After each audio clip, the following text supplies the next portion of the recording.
नमो सिद्धानं नमो आयर्यानं नमो वज्रायानं नमो लोय सव्यसाहुनं। जय बोलिए परम पूज्य आचार्य श्री पद्मनंदी स्वामी महामंड राज की, परम पूज्य आचार्य गुरुवर श्री विराग सागर गुरुदेवी की, परम पूज्य आचार्य गुरुवर श्री विनम्र सागर गुरुदेवी की, दास संग जिनवाणी माता की जय। बोलो विनम्र सागर जी महाराज की जय। संग की जय। कल हमने तप धर्म के बारे में समझा था, आज उसके आगे त्याग धर्म के बारे में समझते हैं। व्याख्याया क्रियते सुतस्य यतये यद्दीयते पुस्तकं स्थानं संयम साधनादिकमपि प्रीत्या सदाचारेण सत्यागो वपुरादि निर्ममतया नो किंचनास्ते यते राकिंच्यमिदं च संस्थितिहरो धर्मा सतां सम्मतः। तो यहाँ कहा जा रहा है कि शास्त्रों का भली भांति व्याख्यान करना तथा मुनियों को पुस्तकें तथा स्थान और संयम के साधन पिक्षिका कमंडलू आदि का देना सदाचारियों का उत्कृष्ट त्याग धर्म है। और मेरा कुछ भी नहीं है ऐसा विचार कर अत्यंत निकट शरीर में भी ममता छोड़ देना अकिंचन धर्म है तथा वह यति के होता है और यह समस्त संसार का नाश करने वाला है तथा समस्त श्रेष्ठ पुरुषों के द्वारा वह आदरणीय है। तो त्याग धर्म की महिमा का वर्णन करते हुए यहाँ बतलाया जा रहा है कि शास्त्रों का भली भांति व्याख्यान करना ये भी ज्ञान दान है। दान को त्याग धर्म में जोड़ा गया है। तो जो शास्त्रों का भली भांति व्याख्यान करते हैं तो मुनियों के द्वारा ये त्याग धर्म की महिमा है। तो वो क्या त्याग करेंगे? तो ज्ञान ध्यान देते हैं। और श्रावकों के लिए मुनियों को पुस्तकें, स्थान, वसत का देना, संयम के साधन, पिछका कमंडलू आदि देना, ये सदाचारियों का उत्कृष्ट त्याग धर्म बतलाया है। मेरा कुछ भी नहीं है ऐसा विचार करना, अत्यंत निकट शरीर में ममता छोड़ देना, ये आकिंचन है। तो त्याग धर्म को यहाँ पर ज़्यादा विशेष व्याख्यान न करते हुए दान आदि को देना त्याग है, जबकि त्याग में बहुत विशेष धर्म है अपने आप में। त्याग धर्म में सबसे मुख्यता है कसायों के त्याग की। प्रत्याख्यान नामक जो आवश्यक है वो आवश्यक इस त्याग धर्म में लागू होता है। मतलब हमें रोज कुछ ना कुछ प्रत्याख्यान करना ये हमारा आवश्यक है। कोई ना कोई चीज़ का त्याग करके ही आहार ग्रहण करना, कोई ना कोई चीज़ का त्याग करना प्रतिदिन प्रत्याख्यान नाम का आवश्यक मुनियों का होता है।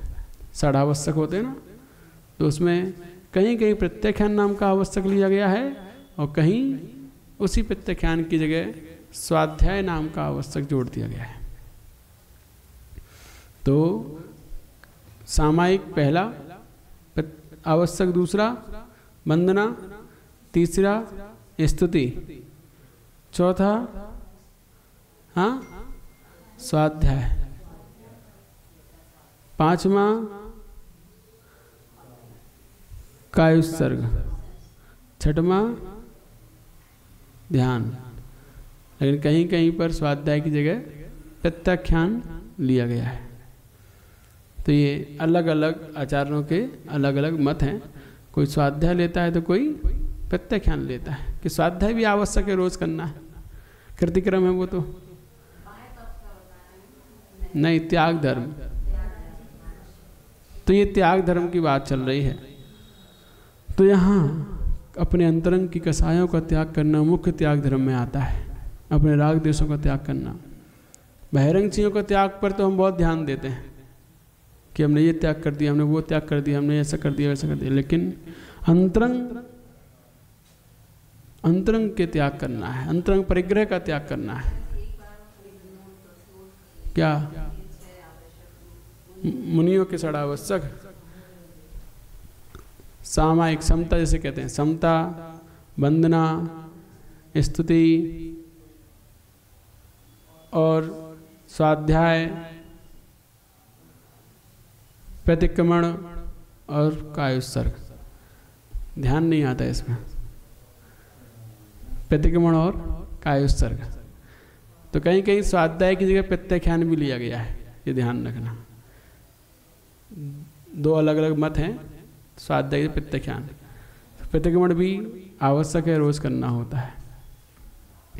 तो इस प्रकार ये षड आवश्यक मुनियों के होते हैं, तो वह नित्य प्रतिदिन इनको करते हैं। इनको करने के साथ साथ इसमें प्रत्याख्यान नाम का जो हमने आवश्यक बताया, वो आवश्यक त्याग धर्म में लिया था कि प्रत्याख्यान माने त्याग, रोज कुछ ना कुछ त्याग करना ये आवश्यक है। 6 प्रकार की वस्तुएं होती हैं, नाम, स्थापना, द्रव्य, क्षेत्र, काल, भाव, बस। भव नहीं, भव का त्याग नहीं कर पाओगे तुम लोग।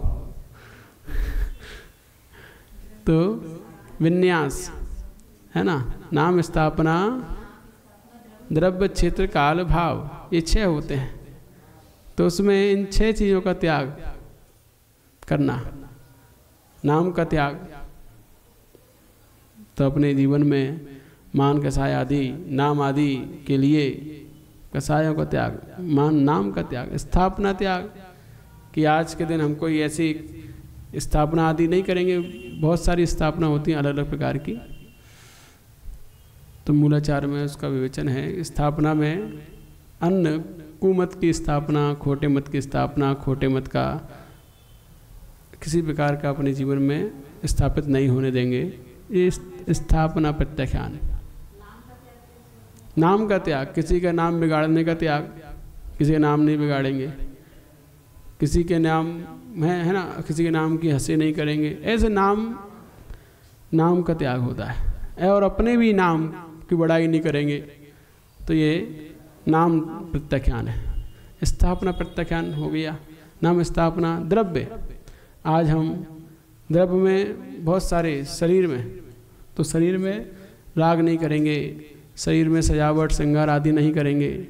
ये है द्रव्य के प्रति त्याग, प्रत्याख्यान हुआ, द्रव्य प्रत्याख्यान। नाम, स्थापना, द्रव्य, क्षेत्र, उस क्षेत्र में नहीं जाएंगे। आज हमारी सीमा यहीं तक रहेगी, इतने क्षेत्र तक रहेंगे। अन्य अन्य क्षेत्रों का त्याग, क्षेत्र प्रत्याख्यान। नाम, स्थापना, क्षेत्र, काल का त्याग। रात्रि में संसरण नहीं करेंगे, सुबह तक मौन रहेगा, आदि आदि। इतने काल तक हमारा ये त्याग रहेगा, काल त्याग। सर्दी, गर्मी, बरसात, ये काल हैं, तो उसमें भी अपने मन में राग द्वेष का त्याग। अरे गर्मी बहुत बेकार होती है, सर्दी अच्छी होती है। कोई कहता सर्दी बेकार होती है, बरसात ठीक होती है। तो ये उन कालों में भी राग द्वेष करने का त्याग, काल प्रत्याख्यान। और भाव, खराब भाव करने का त्याग, खोटे भाव, कसाय वाले भाव करने का त्याग। तो इस प्रकार से 6 प्रकार से प्रत्याख्यान किया जाता है। नाम, स्थापना, द्रव्य, क्षेत्र, काल, भाव, है ना। तो वह प्रत्याख्यान नाम का आवश्यक त्याग धर्म के अंदर लिया जाता है। तो ये त्याग धर्म में मुख्यता है अपने कसायों की त्याग करने की, मुख्यता है अपने अंतरंग के परिग्रह के त्याग करने की। वो जब त्याग करते हैं तो हम उत्तम त्याग धर्म को प्राप्त होते हैं। ये बात समझनी चाहिए। और उसको जैसे ही हमारे अंतरंग के परिग्रहों को, बहिरंग के परिग्रहों का त्याग हो जाता है, वैसे ही अकिंचन धर्म प्रकट होता है। उससे पहले कैसे हो जाएगा? जब तक ममत्व भाव बना रहेगा, त्याग नहीं करेंगे अंतरंग बहिरंग के परिग्रहों का, तब तक अकिंचन नहीं आएगा। इसीलिए अकिंचन आने से पहले त्याग होना होता है सारे ममत्व भावों का, सारी कसायों का। तब अकिंचन में कहा जाता है मेरा कुछ भी नहीं है। ये अकिंचन धर्म कह रहा है। पढ़ते हैं उस अकिंचन धर्म की परिभाषा को।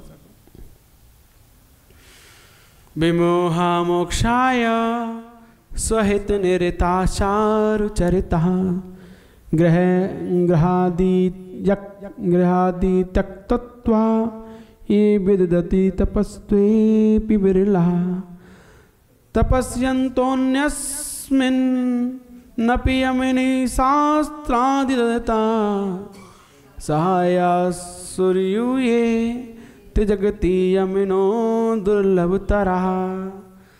जिनका सर्वथा मोह गल गया है तथा अपने आत्मा के हित में निरंतर लगे रहते हैं और सुंदर चारित्र्य धारण करने वाले हैं, घर तथा घर स्त्री पुत्र आदि को छोड़कर मोक्ष के लिए तप करते हैं, वे मुनि संसार में बिरले ही हैं तथा जो स्वतः अपने हित के लिए तप करने वाले हैं, दूसरों तपस्वियों के लिए जो शास्त्र आदि का दान करते हैं और उनके सहाय भी हैं, ऐसे योगीश्वर तो संसार के बीच में अत्यंत ही दुर्लभ है और अर्थात बड़ी कठिनाई से मिलते हैं।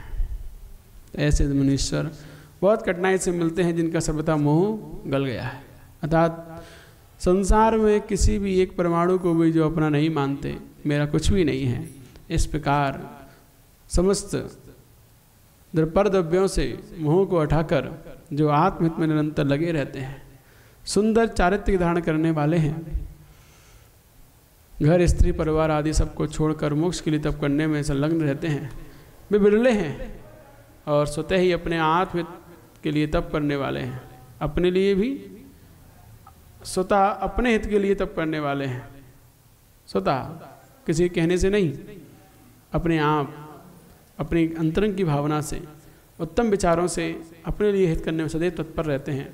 दूसरे तपस्वियों के लिए जो शास्त्र आदि का दान करते हैं, तो दूसरे तपस्वी हैं उनको शास्त्र आदि देते हैं या उन्हें पढ़ाते हैं शास्त्र आदि, तो इस प्रकार उनके सहाय भी हैं। ऐसे योगीश्वर तो संसार के बीच में अत्यंत ही दुर्लभ हैं, बड़ी कठिनाई से मिलते हैं, जिनका समस्त मोह गल गया हो। बहुत मुश्किल से ऐसे प्राप्त होते हैं पंचम काल में। मिल जाएं तो अपना सौभाग्य है, हम बन जाएं तो हमारा सौभाग्य है कि हम निरंतर अपने अंतरंग के कसायों को, अपने मोहों को गलाते जाएं और उत्तम सुंदर चारित्र्य को प्राप्त होते जाएं।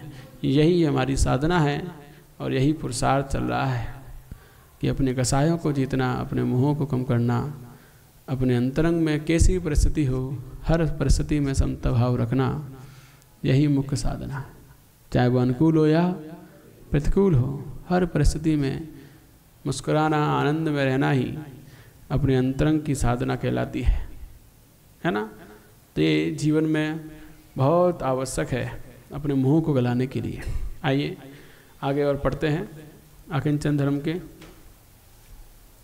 परम मत्वा सर्वं परहितमशेषं सुतविधा बपू पुस्ताद्यास्ते तदपि निकटं चेदितिमति ममत्वाभावे तत् सदपि नासन्यत्र घटते जनेन्द्राज्ञा भंगो भवति च हठात् कलमसमृषे। यहाँ कहा जा रहा है समस्त शास्त्र के जानने वाले वीतरागी ने अपनी आत्मा से समस्त वस्तु को भिन्न जानकर सबका त्याग कर दिया। तो सबका त्याग कौन कर पाता है? जो शास्त्र को जानकर वीतरागी होता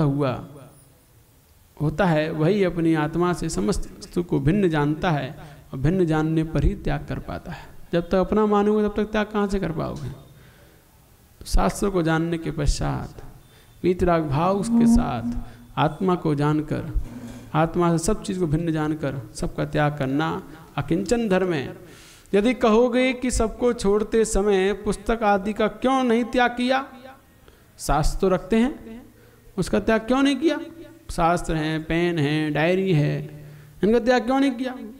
तो कहते हैं यदि शरीर आदि में किसी प्रकार की ममता नहीं रही है, इसलिए मौजूद भी हैं, मौजूद भी नहीं मौजूद की तरह ही है। शरीर है, पिष्टी कमंडल शास्त्र आदि जो हैं वो मौजूद होने पर भी मौजूद ना होने के बराबर है, क्योंकि उनमें मोह गल चुका है, ममत्व हट चुका है।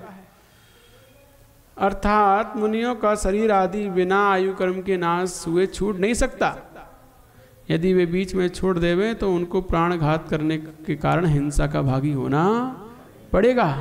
इसीलिए शरीर आदि तो रहता है, किंतु वे शरीर आदि ममत्व किसी प्रकार का महत्व नहीं रखते, परंतु यदि वे शरीर आदि में किसी प्रकार का महत्व करें तो जिनेंद्र की आज्ञा भंग रूप महान दोष का भागी होना पड़ता है।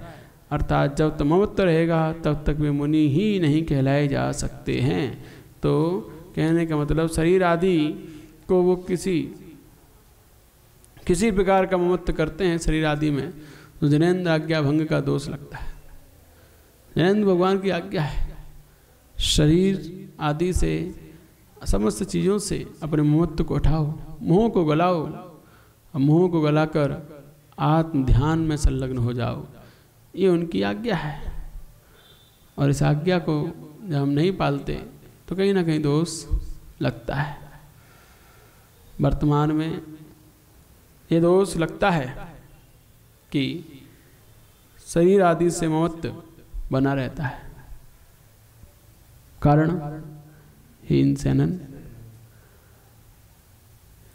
कि सर्दी में बंद कमरे में बैठना ही पड़ता है, गर्मी में भी बेसमेंट ढूंढना पड़ता है, बरसात में जहाँ बैठ जाओ, जहाँ बारिश ना हो रही हो वहाँ बैठ जाओ, और गर्मी में भी हवादार स्थान देखना पड़ता है। तो ये सब क्या है? सब अपनी शक्ति के अनुसार तप है। तो वर्तमान में ये शक्ति नहीं है कि छत पे बैठ जाओ सर्दियों के दिनों में, धूप नहीं आ रही हो तो, धूप में आ रही हो तो कोई बैठ जाएगा, धूप ना आ रही हो तो छत पे बैठ जाओ, बरसात में 4 महीने का युग लगाकर पेड़ के नीचे बैठ जाओ, गर्मियों में पहाड़ पर बैठ जाओ, बहुत मुश्किल है। इतना शरीर से राग वर्तमान में नहीं हट सकता है। हाँ, और उसमें भी आया है, नहीं उसमें आया है ध्यान करने योग्य स्थान, उसमें भी आता है क्लियर, जहाँ पर अपन ध्यान के विषय पढ़ते हैं तो उसमें लिखते हैं ध्यान करने योग्य स्थान कैसे होने चाहिए, जहाँ पर किसी प्रकार की आपको आकुलता व्याकुलता ना हो, कोई मच्छर मक्खी आदि ना हो, किसी प्रकार की स्त्री और पुरुष का आगमन वहाँ ना होता हो, त्रिंच आदि ना आते जाते हों, ऐसे अनुकूल स्थान पर ही ध्यान करना चाहिए, जहाँ आपको सर्दी गर्मी आदि की बाधा ना होती हो। तो वो ध्यान के योग्य स्थान बतलाए गए हैं। तो उसके अनुसार भी वर्तमान में रहा जाता है कि वैसे भी ध्यान नहीं होता है इस काल में, और स्थान अगर विपरीत हो जाए शरीर की प्रकृति के कौन सा मिल जाएगा, क्यों नहीं मिलेगा? अरे मिलेगा, क्यों नहीं मिलेगा?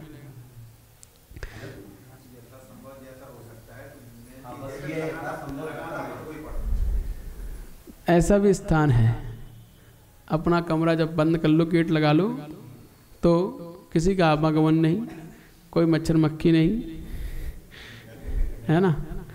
और सर्दी गर्मी जैसा मौसम है वैसा तो रहेगा ही, फिर वो बात अलग हो जाती है।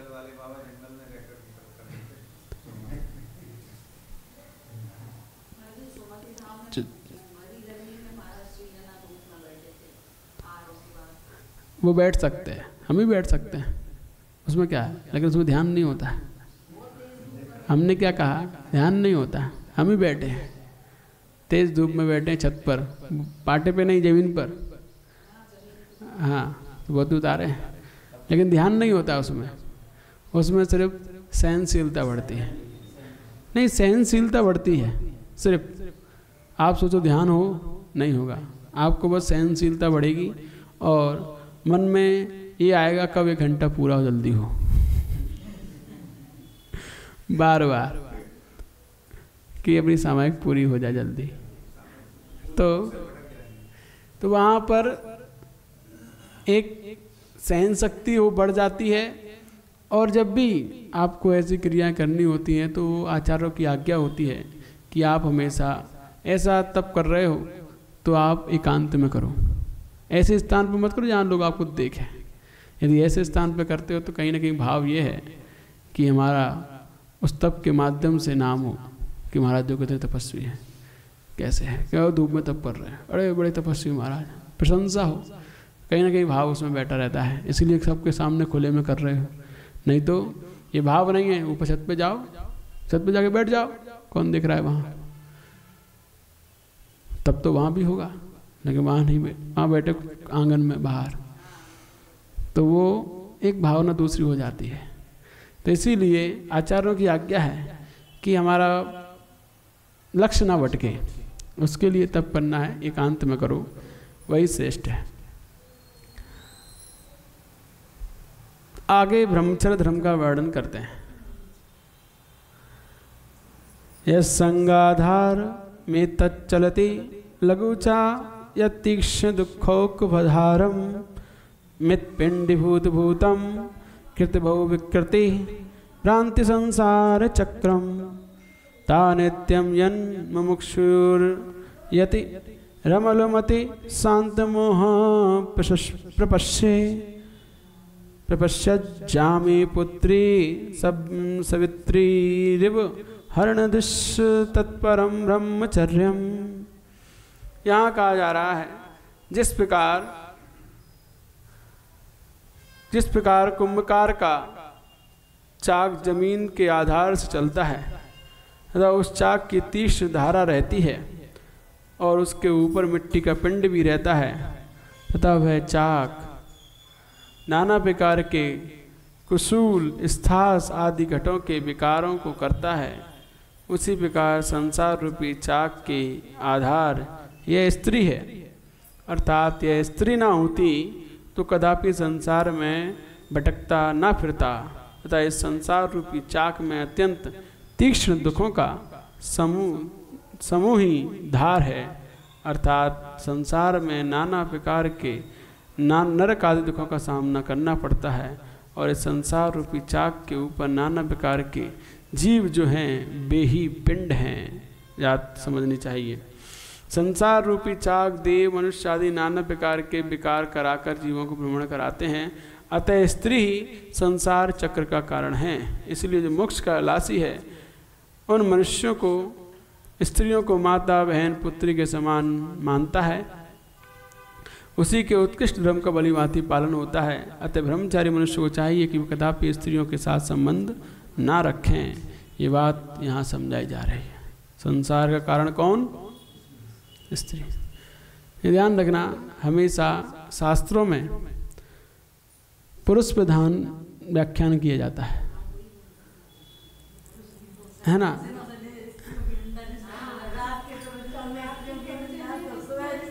स्त्री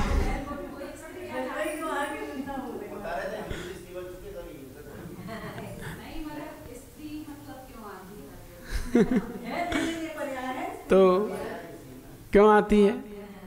आचार्यों से पूछो। वो इसीलिए आती है क्योंकि हमेशा व्याख्यान पुरुष प्रधान रख के कहा जाता है। हमेशा व्याख्यान शास्त्रों में मुनियों के लिए किया गया है। पुरुष की अपेक्षा से ही तो मुनियों की अपेक्षा से व्याख्यान किया जाता है। तो मुनियों की अपेक्षा से स्त्रियां नरक का दुख का कारण है, संसार का कारण है, और आर्काओं की अपेक्षा से, महिलाओं की अपेक्षा से पुरुष संसार का कारण है, अलग अलग अपेक्षाओं से। लेकिन शास्त्रों में उपदेश मुनियों के लिए है, तो इसीलिए उनके लिए स्त्रियां ही संसार कारण कही जाती हैं।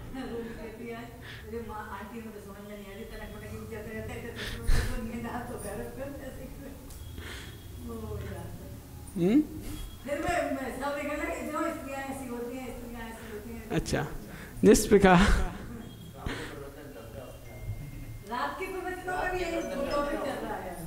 अच्छा, तो जिस प्रकार कुंभकार का चाक जमीन का आधार है, उसी प्रकार स्त्रियां संसार रूपी चाक की आधार है। ये बात यहाँ बताई जा रही है। यदि स्त्री ना होती तो पुरुषों को संसार में भटकना ही ना पड़ता। पुरुष कहाँ से आते फिर? संसार ही ना होता।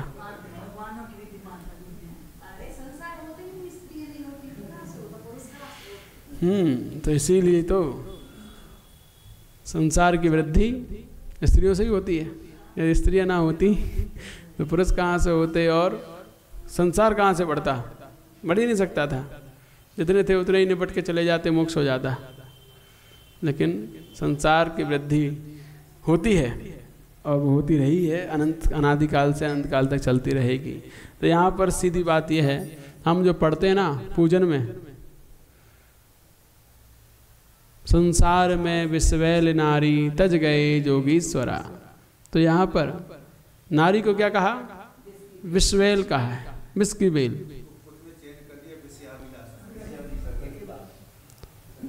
तो विश्वैल किसको कहा है?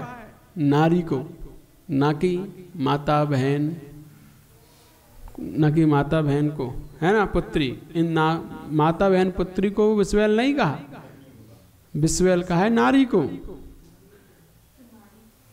अरे समझो बात को, जब हमारी दृष्टि में सामने वाली नारी रहती है तब हमारे अंतरंग में उसके प्रति विकार उत्पन्न होते हैं। जब हमारी दृष्टि में वो माता है, बहन है, पुत्री है, तब हमारी दृष्टि में उसके प्रति विकार उत्पन्न नहीं होते। जब विकार उत्पन्न नहीं होंगे तो विश्वैल कैसी? विश्वैल कौन? नारी, जिसको हमने अभी तक अपनी माता बहन पुत्री स्वीकार नहीं किया है, उसके प्रति हमारे विकार खराब होते हैं। तो दृष्टि हमारी खराब है, वो लोग खराब नहीं है। हमारी दृष्टि में यदि सब माता बहन पुत्रियां हो जाएं तो हमारे अंदर विश्वैल पैदा ही नहीं होगी। विश्वैल तो इसीलिए पैदा होती है कि हम उनको माता बहन और पुत्री के रूप में नहीं देख पाते, नारी के रूप में देखते हैं। तो नारी तो अलग ही संबंध होता है ना। तो इसीलिए वहाँ पर हमारे जीवन में विकार उत्पन्न होते हैं और वो हमारे संसार का कारण बन जाती है। तो ये विश्वैल किसको कहा है? नारी को। उसको नहीं कहा, माता बहन पुत्री को नहीं कहा। विश्वैल नारी है जो हमारे संसार का कारण है, जिसके प्रति विकार उत्पन्न होते हैं। तो ये बात समझनी चाहिए। तो अपने विकार समझ रखने हैं तो सबको स्त्री पुत्र माता के रूप में देखो, कहीं विकार उत्पन्न नहीं होंगे। ये बात हमारे जीवन में धारणा रूप में बैठ जानी चाहिए। और फिर भी कहा है कि ब्रह्मचारियों कदापि स्त्रियों संबंध नहीं रखना चाहिए। ये संबंध रहता है उनसे तो कहीं ना कहीं मन में राग भाग उनके प्रति उत्पन्न हो ही जाता है, और वो राग कहीं ना कहीं बेकार जन्य परिणाम ले ही आता है। तो इसीलिए संबंध ही नहीं होगा तो ना बांस की जड़ होगी, ना वारेगी बांसुरी। तो इसीलिए कुछ नहीं होना चाहिए, रहित होना चाहिए, तभी जाकर अपने आप में लीनता होती है, ब्रह्मचर्य का पालन हो पाता है। आगे अवृतमिह तावत् पुण्य भाजो मनुष्य यदि विचरित रागा कामिनी नाम बसंती कथमपि न पुनस्ता जातु येषां तदंघ्री प्रतिदिन मतिन मास्त्रेपि नित्यम स्तुवन्ति। जो पुरुष स्त्रियों के हृदय में प्रीति उपजाने वाले हैं, अर्थात जिनको स्त्रियां चाहती हैं, यद्यपि वे भी संसार में धन्य हैं, परंतु जिन मनुष्यों के हृदय में स्त्रियां स्वप्न में भी निवास नहीं करती हैं, वे उससे भी अधिक धन्य हैं। तो यहाँ जिन पुरुषों को स्त्रियां चाहती हैं, निरंतर उनके हृदय में प्रीति उपजाने वाले हैं, ऐसे जो पुरुष हैं वो धन्य हैं। लेकिन जिन पुरुषों के सपन में भी स्त्रियां नहीं आती हैं, वे अत्यधिक धन्य हैं। उन वीतरागी पुरुषों के चरण कमलों को स्त्रियों के प्रिय पात्र बड़े बड़े चक्रवर्ती आदि भी सिर झुकाकर नमस्कार करते हैं। इसलिए जिन पुरुषों को संसार में अपनी कीर्ति फैलाने की इच्छा है, उनको कदापि स्त्रियों के जाल में नहीं फंसना चाहिए। सत्यम, यह सत्य है। यदि अपनी कीर्ति फैलाने की इच्छा है तो स्त्रियों के जाल में कदापि नहीं फंसना चाहिए।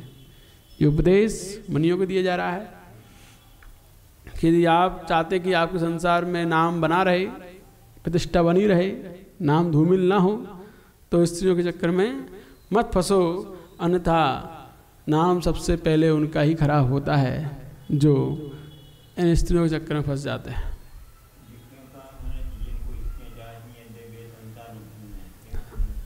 ये क्यों कहा है? स्त्रियां जिनको चाहती हैं, मतलब स्त्रियों के हृदय में जो प्रीति उत्पन्न कराने वाले हैं, वे धन्य हैं। क्यों धन्य हैं? क्योंकि सामने वाला व्यक्ति आपके प्रति भक्ति भाव से अनुरागी हो रहा है तो वो भक्ति में संलग्न कराने वाले हैं, है ना, इसीलिए वो भी धन्य है। लेकिन उनसे भी अत्यधिक धन्य वो हैं जिनके स्वप्न में स्त्रियां नहीं आती हैं। तो यहाँ पुण्य के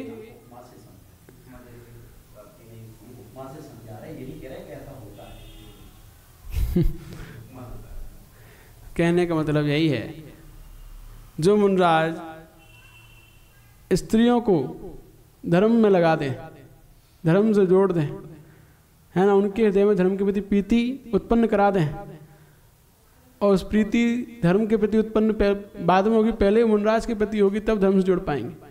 तो वो लोग धन्य हैं, वो भी मुनराज धन्य हैं जो सबको धर्म से जोड़ दें उन स्त्रियों को। तो लेकिन वो उनसे भी धन्य मुनराज वो हैं जिनके हृदय में, जिनके स्वप्न में भी स्त्रियां नहीं आती हैं, ये अत्यधिक धन्य है।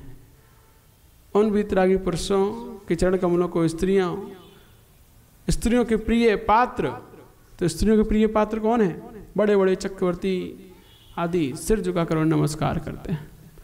आगे इस प्रकार से अपने स्वप्न में भी स्त्रियों को नहीं देखते, वही लोग अपनी कीर्ति को सदैव बरकरार रख पाते हैं। तो सही है, कीर्ति उन्हीं की अधिक इस संसार में फैली जिन्होंने अपने संग से आर का संग को पृथक रखा है।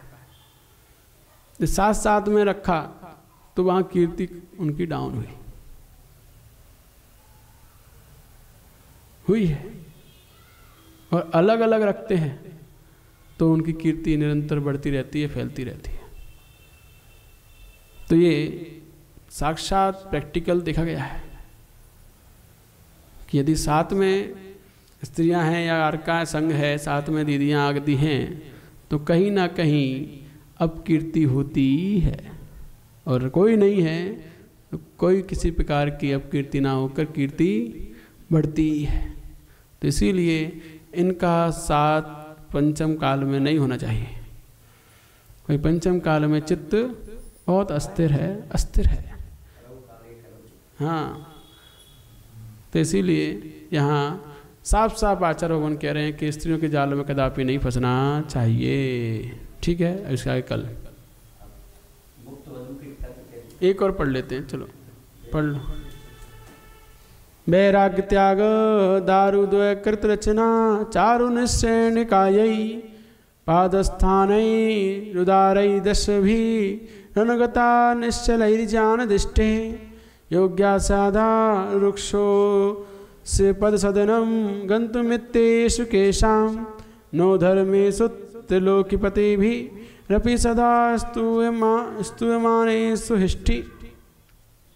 आचार्य कहते हैं कि जिसके इधर उधर वैराग्य तथा त्याग रूपी मनोहर दो काष्ठ लगे हुए हैं। त्याग रूपी मनोहर, वैराग्य और त्याग रूपी मनोहर दो काष्ठ लगे हुए हैं जिसके इधर उधर, एक तरफ वैराग्य एक तरफ त्याग, दो काष्ठ लगे हुए हैं, और बीच में बैठा हुआ है। एक तरफ इधर पिलाई लगी है, एक तरफ इधर पिलाई लगी है, एक वैराग्य की और एक त्याग की, तथा जिसमें बड़े बड़े मजबूत 10 धर्म रूपी पाद स्थान मौजूद हैं, डंडे मौजूद हैं। ऐसी सीढ़ी मोक्ष रूपी महल को चढ़ने की इच्छा करने वाले मनुष्य के चढ़ने के लिए योग्य है, क्योंकि जो 3 लोक के पति इंद्रादिकों से वंदनीक हैं, उस 10 धर्मों के धारण करने में किसको हर्ष नहीं हो सकता। अतः समस्त मोक्षाभिलाषी उनको हर्ष के साथ धारण कर सकते हैं। तो सीढ़ियों पर दोनों तरफ से वो लगी रहती है ना रेलिंग, तो काष्ठ वाली रेलिंग, और उसमें डंडे लगे रहते हैं। नीचे काष्ठ ऊपर रहती है, इसको पकड़ के चढ़ते हैं, और नीचे डंडे फिर वो सदी रहती है। तो वही बात बताई जा रही है इसमें कि इधर उधर एक वैराग्य की और एक त्याग की 2 काष्ठ हैं, और उसके नीचे 10 धर्म के डंडे लगे हुए हैं। ऐसी मजबूत सीढ़ी, मोक्ष रूपी सीढ़ी पर जो चढ़ते हैं वह मोक्षाभिलाषी शीघ्र ही उन 10 धर्मों के माध्यम से और त्याग और वैराग के माध्यम से मोक्ष को प्राप्त कर लेते हैं। ये इसका तात्पर्य है। इस प्रकार 10 धर्म का निरूपण पूर्ण हुआ। इसके आगे शुद्धात्मा की परिणति धर्म का वर्णन कल करेंगे।